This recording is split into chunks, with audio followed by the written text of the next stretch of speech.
أما بعد فأعوذ بالله من الشيطان الرجيم بسم الله الرحمن الرحيم وقال ربكم ادعوني أستجب لكم إن الذين يستكبرون عن عبادتي سيدخلون جهنم داخرين وقال الله تعالى في مقام آخر الدعاء هو العبادة أو كما قال عليه الصلاة والسلام سبحان ربك رب العزة عما يصفون وسلام على المرسلين والحمد لله رب العالمين اللهم صل على سيدنا محمد وعلى آل سيدنا محمد وبارك وسلم۔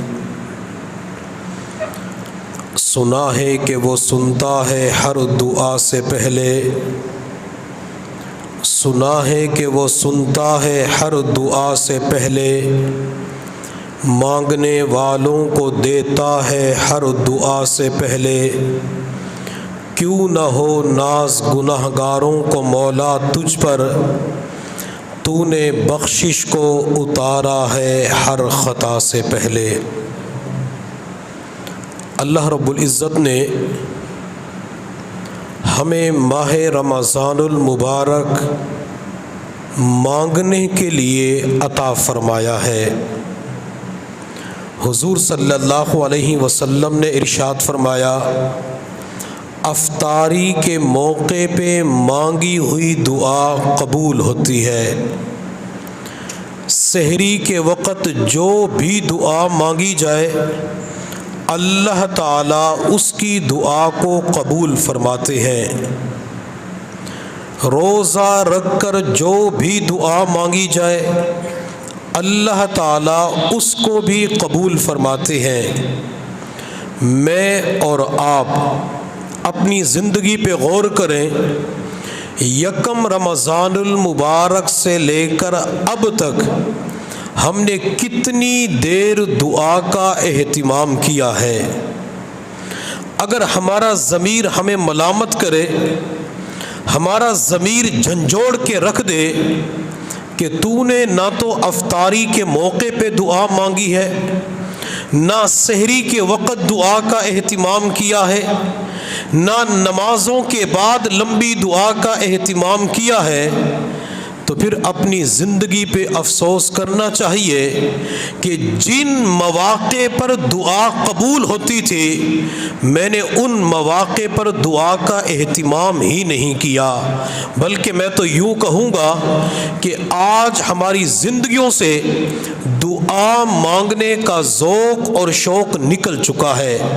ہم جب لوگوں کو دیکھتے ہیں جس دن امام صاحب لمبی دعا کروا دیں لوگ ناراض ہو جاتے ہیں، جس امام کے پیچھے نماز پڑھنے والے ہوتے ہیں اسی امام کی ذات کو نشانہ بناتے ہوئے کہتے ہیں آج تو امام نے تھکا کے رکھ دیا، آج تو امام نے میرے کندھوں میں درد کروا دیا۔ اتنی لمبی دعا بھی ہوتی ہے، اتنی لمبی دعا بھی مانگنی ہوتی ہے، مختصر دعا کیوں نہیں کرواتے؟ اگر ہماری زندگیوں کے اندر لمبی دعا کا اہتمام آ جائے، ہمارے دلوں کے اندر لمبی دعا مانگنے کا ذوق شوق پیدا ہو جائے، اللہ تعالی ہماری تمام تر دعاؤں کو قبول فرما لیں گے۔ ہم ان چند ایام کے اندر دعاؤں کا اہتمام کریں، لمبی سے لمبی دعا مانگیں۔ آپ حضرات اعتکاف کے لیے مسجد میں آ چکے ہیں، نہ تو آپ نے کوئی دکانداری کرنی ہے، نہ کسی نے ملازمت پہ جانا ہے، نہ کسی نے کام کاروبار کرنا ہے، نہ کوئی آپ سے پیسے مانگنے کے لیے مسجد کے دروازے پہ آئے گا، آپ کا کوئی بھی کام نہیں ہے، نہ آپ نے بازار سے سبزی اور فروٹ خرید کر گھروں کے اندر دینا ہے، نہ آپ نے کریانے کی دکان سے سامان خرید کر گھر میں پہنچانا ہے، آپ کو گھر والوں نے فارغ کر دیا۔ خامن کو بیوی نے فارغ کر دیا، بیٹے کو امی ابو نے فارغ کر دیا، بھائی کو بہن نے فارغ کر دیا۔ کس لیے فارغ کیا ہے؟ اس لیے فارغ کیا کہ بھائی بیٹا تم جاؤ مسجد کے اندر اعتکاف کرو، ریاض الجنہ مسجد کے اندر بیٹھ کر معتکفین کے مجمع میں، مجموعی اجتماعی حالت میں، انفرادی حالت میں اللہ تعالیٰ سے اپنے لیے بھی دعا کرنا، میرے لیے بھی دعا کرنا۔ ہم سب کو گھر والوں نے جب گھر سے نکل رہے تھے سب کو یہی درخواست کی تھی کہ ہمیں اپنی دعاؤں میں یاد رکھنا، ہمیں دوستوں نے کہا تھا دعاؤں میں یاد رکھنا، ہمیں رشتہ داروں نے کہا تھا دعاؤں کے اندر ہمیں نہ بھولنا۔ ہم کس لیے آئے ہیں؟ ہم صرف اور صرف یہاں پہ دعا مانگنے کے لیے آئے ہیں۔ اگر ہم نے دعا کا اہتمام کر لیا اللہ ہماری زندگیوں کو سنوار کے رکھ دیں گے۔ اگر ہم نے لمبی دعا کا اہتمام کر لیا اللہ ہمارے دل کی کایا کو پلٹ کے رکھ دیں گے۔ جو نوجوان اپنی ملازمت کی وجہ سے پریشان ہے اپنے اندر کا دکھڑا ان 10 ایام کے اندر اللہ کو سنائے۔ جو اپنے روزگار کی وجہ سے پریشان ہے، کاروبار کی وجہ سے پریشان ہے کہ ابو کا کاروبار نہیں چل رہا، کاروبار میں نقصان ہو گیا، قرضے بڑھتے چلے جا رہے ہیں، پریشانیاں روز بروز بڑھ رہی ہیں، یہ اپنی تمام تر پریشانیاں دعاؤں کے لیے ہاتھ اٹھا کر اللہ کو سنائے۔ 5 منٹ 10 منٹ 15 منٹ 20 منٹ کی لمبی دعا مانگے۔ اگر آپ نے ان 10 ایام کے اندر لمبی دعاؤں کا اہتمام کر لیا آپ گھروں کے اندر بعد میں جائیں گے اللہ آپ کی دعاؤں کو قبول کر کے پریشانیاں پہلے ختم فرما دیں گے۔ اگر آج کوئی بندہ کسی سخی کے دروازے پہ چلا جائے اور جا کے یہ کہے میرے گھر کے اندر پریشانی ہے آپ میرے پریشانی کو ختم کر سکتے ہیں، اگر وہ 5,000 10,000 روپے ہمیں دے دے بندے کی پریشانی کچھ دیر کے لیے ختم ہو جاتی ہے۔ میرا اللہ پوری کائنات کا مالک ہے، سب سے بڑا سخی ہے۔ وَلِلَّهِ خَزَائِنُ السَّمَاوَاتِ وَالْأَرْضِ، اللہ کے پاس زمین و آسمان کے خزانے ہیں۔ میرے اللہ کے خزانے لا محدود ہے، اللہ کے خزانوں کی کوئی حد نہیں ہے۔ اللہ نے جو جنت بنائی ہے وہ جنت کتنی بڑی ہے، میرے محبوب صلی اللہ علیہ وسلم نے ارشاد فرمایا اللہ ایک ادنا درجے کے جنتی کو، چھوٹے جنتی کو جو جنت کے اندر محل عطا فرمائیں گے وہ اس پوری دنیا سے 10 گنا بڑا ہوگا۔ جب ایک محل اتنا بڑا ہوگا تو پوری جنت کتنی بڑی ہوگی۔ جب جنت اللہ نے اتنی بڑی بنائی ہے میرے اللہ کے اپنے خزانے کتنے بڑے ہوں گے بندہ اللہ کے خزانوں کے بارے میں سوچ ہی نہیں سکتا۔ کئی مرتبہ ہمارے دوست احباب دعا مانگتے ہیں اللہ یہ دے دے، اللہ وہ دے دے، اللہ میری کرائے کی دکان ہے مجھے کوئی آدھے مرلے کی اپنی دکان دے دے، اللہ میں کرائے کے مکان پہ رہتا ہوں اللہ کوئی 5 مرلے کا مکان دے دے، اللہ میرے پاس سواری نہیں ہے اللہ کوئی گاڑی مجھے دے دے۔ بندہ چھوٹی چھوٹی دعاؤں کا اہتمام کرتا ہے، وہ اللہ اتنا بڑا، اللہ کے خزانے اتنے بڑے، اللہ تعالیٰ سے چھوٹی چھوٹی دعا نہ کیا کرے بلکہ اللہ سے بڑی دعا کیا کرے۔ اللہ اپنے وسیع خزانوں سے مجھے عطا فرما، اللہ اپنی شان کے مطابق مجھے گھر عطا فرما، اللہ اپنی شان کے بقدر مجھے عطا فرما۔ جب اللہ اپنی شان کے مطابق کسی کو عطا فرماتے ہیں اللہ اتنا عطا فرماتے ہیں کہ اس کی کئی نسلوں کے لیے کافی ہو جاتا ہے۔ کسی کہنے والے نے کیا خوب کہا، ٹوٹے رشتے وہ جوڑ دیتا ہے، ٹوٹے رشتے وہ جوڑ دیتا ہے، بات رب پہ جو چھوڑ دیتا ہے اس کے لطف و کرم کے کیا کہنے، لاکھ مانگو کروڑ دیتا ہے۔ جب بھی کسی نے میرے اللہ سے مانگا ہے اللہ نے اس کی توقعات سے بڑھ کر ضرور عطا فرمایا فرمایا ہے ایک اللہ والے کے گھر میں تنگ دستی تھی، تو بیوی نے اپنے خاوند سے کہا کہ یہ تنگ دستی مجھ سے برداشت نہیں ہوتی، آپ کہتے رہتے اللہ سے مانگو اللہ دے گا، آپ کچھ کمایا بھی تو کرو، اسباب بھی تو اختیار کرو، یہ تنگ دستی مجھ سے برداشت نہیں ہوتی، کب تک بھوک کی حالت میں زندگی گزارتی رہوں گی۔ خاوند نے اپنی بیوی سے کہا میں کل ضرور کمانے کے لیے جاؤں گا۔ بیوی نے صبح سویرے اپنے خاوند کو یاد دلایا آج آپ نے محنت مزدوری کے لیے جانا ہے، کمانے کے لیے جانا ہے، آج آپ نے مشقتیں اٹھانی ہے، شام کے وقت آپ کھانے پینے کی چیزیں لے کر آئیں گے۔ وہ بیچارہ بوڑھا تھا، بال سفید ہو چکے تھے، ہڈیوں کا ڈھانچہ بنا ہوا تھا، سر گردن جھکی ہوئی تھی، وہ بیچارہ لاٹھی کا سہارا لیتے لیتے شہر کے چوک چوراہے کے اوپر پہنچ گیا، لوگوں کی منت سماجت کی مجھے کام پہ رکھ لو، کوئی بھی کام پہ رکھنے کے لیے تیار نہ ہوا۔ بوڑھا وہاں سے اٹھا مسجد کے اندر آیا، پورا دن عبادات کے اندر گزار دیا، جب عبادت کر کے گھر شام کے وقت گیا، بیوی نے اپنے خاوند سے پوچھا محنت مزدوری کی ہے؟ خاوند نے اپنے بیوی کو جواب دیا ہاں آج میں نے بڑے کی مزدوری کی ہے۔ بیوی کہنے لگی مالک کیسے ہے؟ خاوند نے بیوی کو جواب دیا مالک بڑا کریم ہے، مالک سخی بھی ہے۔ بیوی ہنستے ہوئے کہنے لگی مالک بڑا بھی ہے، کریم بھی ہے، سخی بھی ہے، لگتا یہ ہے کہ آج تو مالک نے اجرت زیادہ دی ہوگی، اضافی پیسے ملے ہوں گے۔ خاوند نے بیوی کو جواب دیا میرا مالک اتنا بڑا سخی ہے کہ مجھے شام کے وقت مزدوری مانگتے ہوئے شرم آ گئی، ہاتھ پھیلاتے ہوئے شرم آ گئی، آج کی رات گزارا کرو کل ضرور مزدوری لے کے آؤں گا۔ بیوی بیچاری خاموش ہو گئی، رات بھوک کی حالت میں گزار لی، بچوں کو بھی سلا دیا۔ جب صبح کا وقت ہوا تو بیوی نے کپڑے کا تھیلا اٹھا کے خاوند کو پکڑایا کہ اس کے اندر کھانے کی چیزیں ضرور لے کے آنا، میں تنگ دستی برداشت نہیں کر سکتی۔ بیچارہ کپڑے کے تھیلے کو ہاتھ میں پکڑ کر بازار کی طرف چل پڑا۔ جب شہر کے چوک چوراہے کے اوپر پہنچا اور لیبر بھی بیٹھی ہوئی تھی، لوگوں کی منت سماجت کی پلیز مجھے کام پہ رکھ لو، کل تو کام پہ نہیں رکھا تھا آج تو کام دے دو، آپ اور مزدوروں کو 1000 دیتے ہو مجھے 800 روپے دے دینا، 500 دے دینا، 300 دے دینا، میرے بچوں کا فاقہ ختم ہو جائے گا۔ کسی کو ترس نہ آیا، بیچارہ دنیا والوں سے مایوس ہو گیا، نا امید ہو گیا۔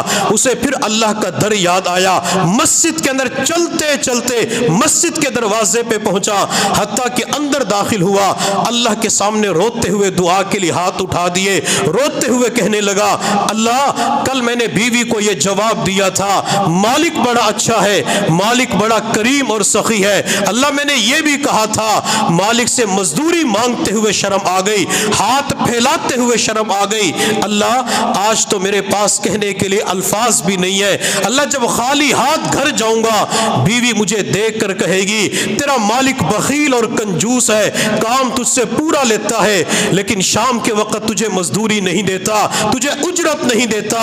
اللہ اگر میری بیوی نے لا علمی کی بنیاد پہ آپ کو بخیل کہہ دیا، اللہ میں برداشت نہیں کر سکوں گا، اللہ میری غربت کو ختم فرما، اللہ تو شہنشاہ ہے، اللہ تو جواد ہے، اللہ تو سخی ہے، اللہ میری غربت کو ختم فرما۔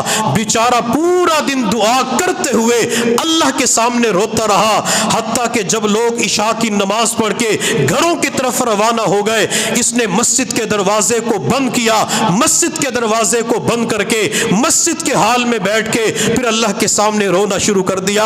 اللہ لوگ تو گھروں کی طرف جا چکے ہیں، اللہ کوئی کھانا کھا کے سو جائے گا، اللہ کسی نے کھانا کھا لیا ہوگا، اللہ گھر کے اندر انتظام ہوگا، اللہ میرے تو گھر کے اندر انتظام نہیں ہے، اللہ میں نے تو محنت مزدوری بھی نہیں کی، اللہ میں تو آپ ہی سے مانگتا رہا، اللہ میری غربت کو ختم فرما، اللہ میری تنگ دستی کو ختم فرما، اللہ رزق کا انتظام فرما، روٹی کا انتظام فرما۔ بیچارہ پھر اللہ کے سامنے رو پڑا۔ کافی دیر کے بعد خیال آیا میں تو بیوی کو کہہ کے آیا تھا شام کے وقت کھانے کی چیزیں لے کے آؤں گا، بیچاری انتظار کر رہی ہوگی۔ اس نے کپڑے کا تھیلا اٹھایا پھر گھر کی طرف چل پڑا، پورے راستے سوچ رہا تھا کل یوں کہا تھا آج یوں کہوں گا، بیچاری کو صبر آ جائے گا۔ سوچتے سوچتے مکان کے دروازے پہ پہنچا، دیکھ کر حیران رہ گیا، گھر کے صحن سے دھواں اٹھ رہا تھا، جلدی سے مکان کے دروازے پہ دستک دی، بیوی نے دروازہ کھولا، خاوند نے بیوی کے چہرے پہ مسکراہٹ دیکھی، خاوند کہنے لگا او خدا کی بندی، صبح تو رو رہی تھی کہ غربت مجھ سے نہیں دیکھی جاتی، اب کیوں مسکرا رہی ہو؟ بیوی اپنے خاوند کا ہاتھ پکڑ کر اندر لے گئی، جب خاوند اندر داخل ہوا دیکھ کر حیران رہ گیا، چاولوں کی بوریاں بھی پڑی ہوئی ہے، آٹے کی بوریاں بھی رکھی ہوئی ہے، گھی بھی رکھا ہوا ہے، تنور روٹیوں سے بھر چکا ہے۔ خاوند نے بیوی سے پوچھا سامان کہاں سے آیا؟ بیوی اپنے خاوند سے کہنے لگی جس مالک کی تو مزدوری کرتا ہے یہ انتظام اسی مالک نے کیا ہے۔ بیچارے خاوند کی آنکھوں میں آنسو آ گئے، بیوی کہنے لگی روتے کیوں ہو؟ اللہ نے اب تو غربت ختم فرما دی، تنگ دستی کا انتظام ہو گیا۔ خاوند اپنی بیوی سے کہنے لگا میں کسی دنیا دار کے دروازے پہ نہیں گیا، میں نے ان ہاتھوں سے سیمٹ اور گارا نہیں اٹھایا، میں نے ریڑی نہیں چلائی، میں نے اینٹیں نہیں اٹھائی، میں یہ ہاتھ رب کی بارگاہ میں بلند کرتا رہا۔ میرا وہ مالک کتنا کریم ہے، میرا وہ اللہ کتنا سخی ہے جس اللہ نے آج میری غربت کو ختم فرما دیا۔ بیوی کہنے لگی جو لوگ سامان دے کر گئے ہیں وہ ایک پیغام بھی دے کے گئے ہیں۔ پوچھا پیغام کیا ہے؟ بیوی کہنے لگی سامان دینے والے کہہ رہے تھے مالک کی طرف سے پیغام یہ ہے تو دعا کے اندر کمی نہ کرنا، ہم زندگی بھر کے لیے سامان اور مزدوری میں کمی نہیں کریں گے۔ وہ اللہ تو یوں نوازتا ہے، بندہ تھوڑا مانگتا اللہ زیادہ عطا فرما دیتی ہے۔ اس نے ایک دن کی روٹی کا سوال کیا تھا، اللہ نے کئی مہینوں کی روٹی کا انتظام فرما دیا۔ اللہ سے مانگیں گے، رو رو کے مانگیں گے، اللہ تعالیٰ ضرور عطا فرمائیں گے۔ اس لیے تمام معتکفین حضرات اس وقت اپنے اندر یہ نیت پیدا کریں کہ میں نے ان ایام کے اندر جہاں صلاۃ التسبیح کی نماز پڑھنی ہے، نوافل پڑھنے ہیں، تلاوت کرنی ہے، ذکر اور مراقبہ کرنا ہے، میں نے وہاں اللہ سے لمبی دعا بھی مانگنی ہے۔ میں نے اس اعتکاف کے اندر اپنے اللہ کو راضی کرنا ہے۔ میں نے پوری زندگی گناہوں کے اندر گزار کر اپنے اللہ کو ناراض کیا، اللہ نے یہ وقت مجھے عطا فرمایا ہے تاکہ میں دعاؤں کی بدولت اپنے اللہ کو راضی کر سکوں۔ جب بندہ اللہ سے مانگتا ہے اللہ اسے اپنی رضا بھی عطا فرما دیتے ہیں، اللہ اس کی ٹینشن بھی ختم فرما دیتے ہیں، ڈپریشن بھی ختم فرما دیتے ہیں، اللہ مالی تنگی کو بھی ختم فرما دیتے ہیں، اللہ اپنا گھر بھی عطا فرما دیتے ہیں، اللہ اپنا ذاتی کاروبار بھی عطا فرما دیتے ہیں، اللہ قرضوں کی ادائیگی کا انتظام بھی فرما دیتے ہیں۔ لیکن شرط یہ ہے کہ بندہ اللہ سے لمبی دعا کا اہتمام کرے۔ آپ حضرات یہاں پہ تشریف لائے، آپ نے اسباب کے درجے کے اندر ایک کوشش کی ہے، چونکہ شریعت مطالعہ ہمیں دو چیزوں کا حکم دیتی ہے، ایک تو اسباب اختیار کرنا، دوسرا اسباب کے اندر اثر اور تاثیر ڈالنے کے لیے دعاؤں کے ذرائع سے اللہ سے رابطہ کرنا۔ ان دو چیزوں کی شریعت مطہرہ تعلیم دیتی ہے۔ آپ نے اعتکاف کے لیے کوشش کی، گھروں سے نکل کر مسجد تک پہنچ گئے، اب اس کے اندر اثر اور تاثیر ڈالنے کے لیے دعاؤں کے ذرائع سے اللہ سے رابطہ کرے۔ اللہ میرے اعتکاف کو قبول فرما، میرے آنے کو قبول فرما، مجھے بھیجنے والوں کو قبول فرما۔ اللہ جن خواتین نے کپڑے مجھے دھو کے دیے، جنہوں نے کپڑے استری کر کے دیے، جنہوں نے کپڑے بیگ کے اندر پیک کر کے دیے، اللہ ان کو بھی قبول فرما۔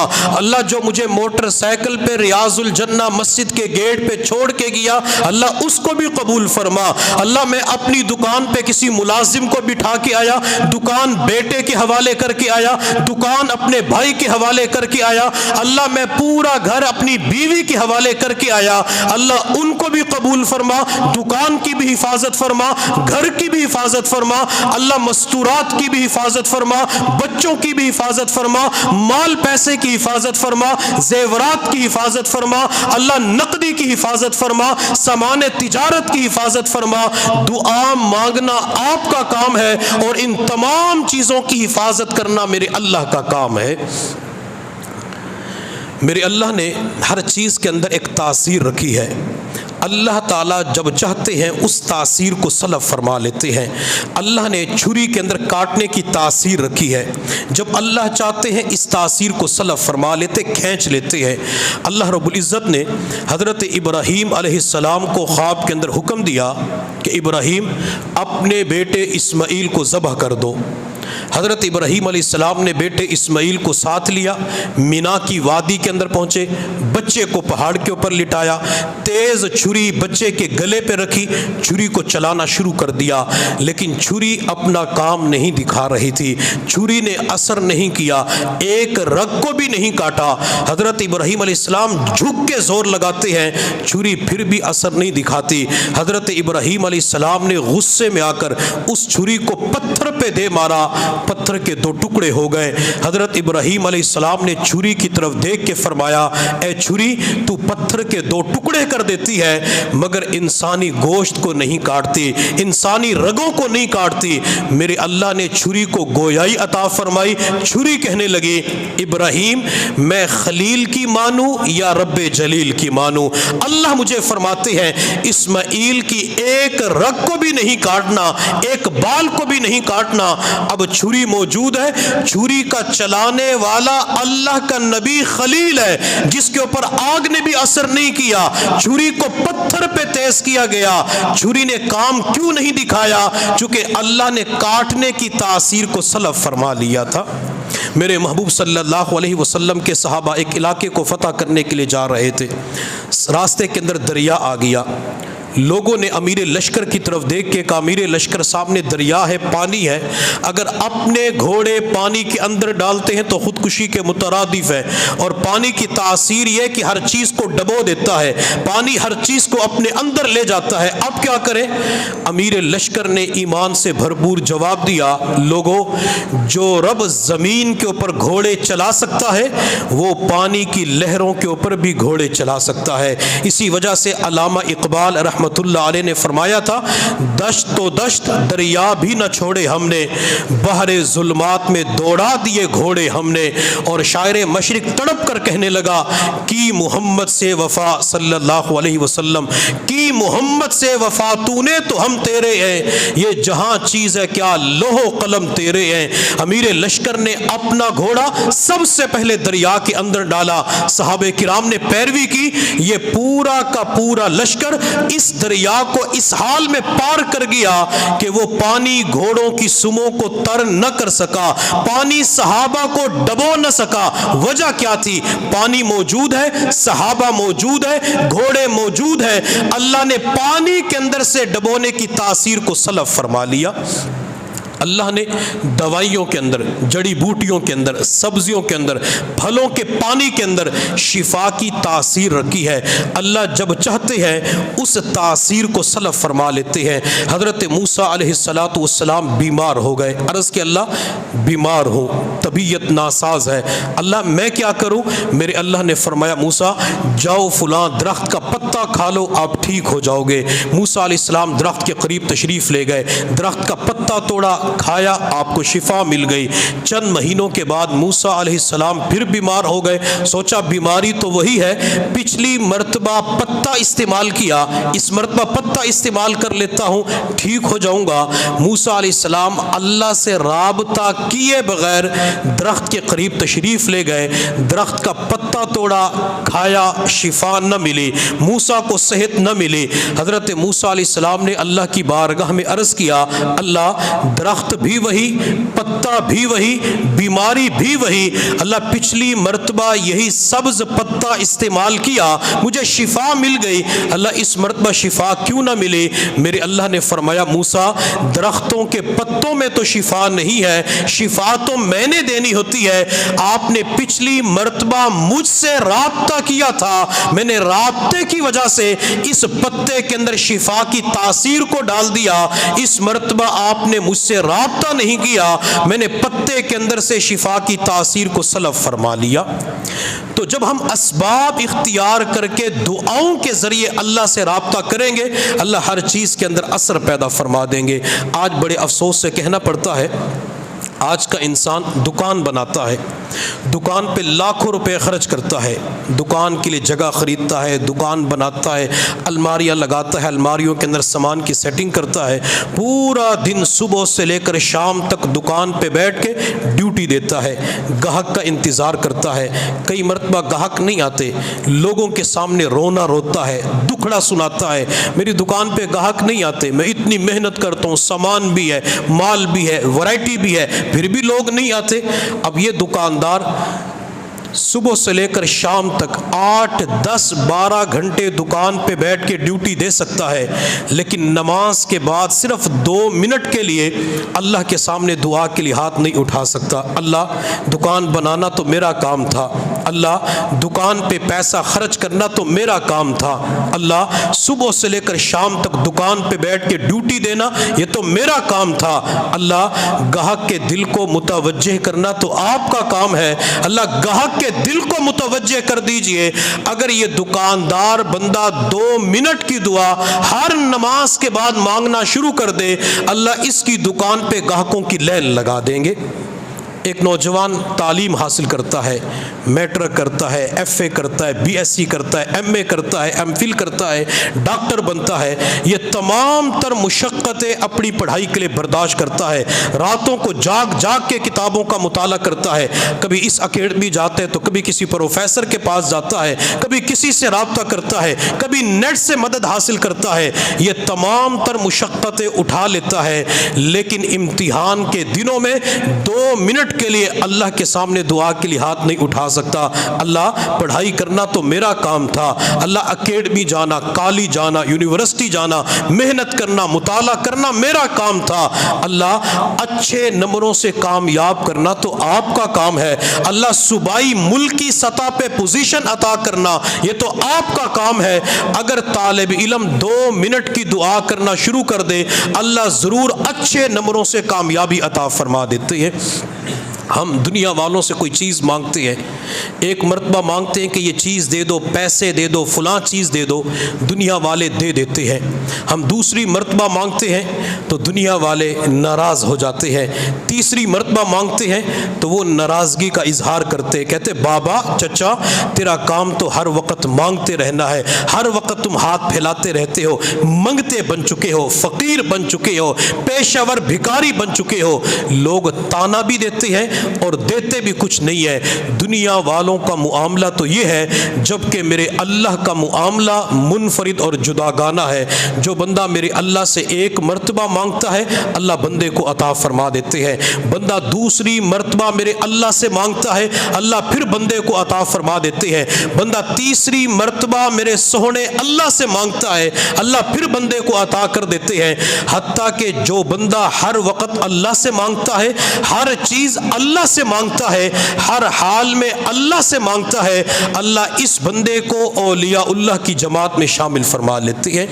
آج دنیا والے دوستی کس سے لگاتے ہیں؟ جو دوست کے سامنے ہاتھ نہ پھیلائے، دوست سے کسی چیز کا مطالبہ نہ کرے۔ آج دوستی اسی سے لگائی جاتی ہے جو کسی چیز کا مطالبہ نہیں کرتا۔ میرے اللہ کا معاملہ کیا ہے؟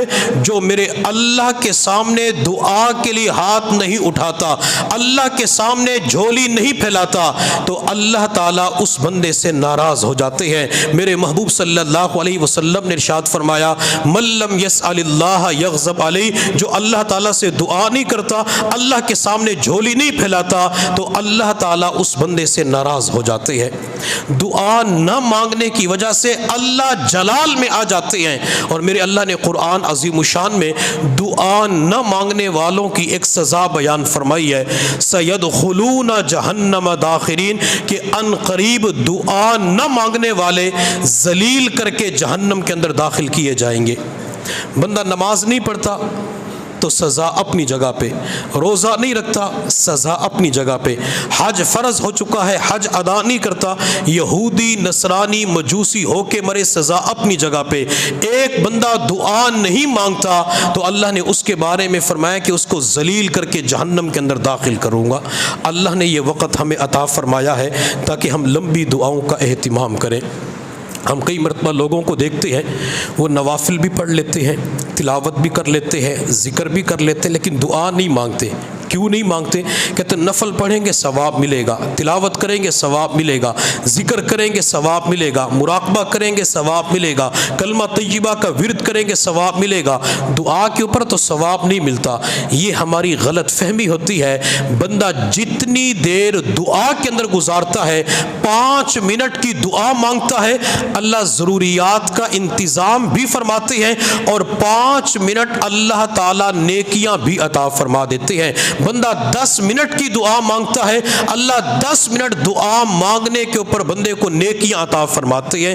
اس لیے لمبی سے لمبی دعا کا اہتمام کریں تاکہ اللہ ہماری ضروریات کا انتظام بھی فرمائے اور اللہ تعالیٰ ہمیں اجر و ثواب بھی زیادہ عطا فرما دے۔ کئی مرتبہ ذہن کے اندر یہ سوال پیدا ہوتا ہے کہ ہم تو کئی مرتبہ دعا مانگتے ہیں، ہماری تو دعا قبول نہیں ہوتی۔ ہم نے پچھلے سال بھی دعا مانگی تھی، دعا مانگتے مانگتے سال ہو چکا ہے، میری تو ابھی تک وہ دعا قبول نہیں ہوئی، لہٰذا دعا مانگنے کا کوئی فائدہ نہیں ہے۔ اور کئی مرتبہ لوگ یوں بھی کہہ دیتے ہیں کہ وہ تو ہماری سنتا ہی نہیں، وہ تو ہماری قبول ہی نہیں کرتا۔ اگر کوئی بندہ یوں کہے اللہ تو ہماری سنتا ہی نہیں، تو کئی مرتبہ بندے کا ایمان اس جملے کی وجہ سے ختم ہو جاتا ہے۔ اللہ کا ایک صفاتی نام سمیع ہے، سمیع کا معنی سننے والا۔ اب جب بندہ کہتا ہے اللہ تو ہماری سنتا ہی نہیں، اس نے اللہ کی ایک صفت کا انکار کر دیا، اور جب کوئی اللہ کی صفات کا انکار کرتے تو مومن رہ سکتا ہے؟ بندہ کئی مرتبہ یوں کہتے وہ تو امیروں کی سنتا ہے، غریبوں کی نہیں سنتا۔ کہ اللہ صرف امیروں کی سنتا ہے؟ اللہ ہر کسی کی سنتا ہے۔ ادعونی استجب لکم، اللہ نے فرمایا کہ تم سارے کے سارے مجھ سے مانگو، امیرو تم بھی مانگو، غریبو تم بھی مانگو، جوانو تم بھی مانگو، بوڑھو تم بھی مانگو، ان پڑھ تم بھی مانگو، پڑھے لکھے تم بھی مانگو، گداگر بادشاہ تم بھی مانگو۔ اللہ ہوگا کیا؟ میرے اللہ نے فرمایا استجب لکم، جب بھی تم مجھ سے مانگو گے میں تمہاری دعاؤں کو قبول کروں گا۔ اللہ نے قبولیت کا وعدہ فرمایا ہے، بندے کی دعا قبول ہو جاتی ہے۔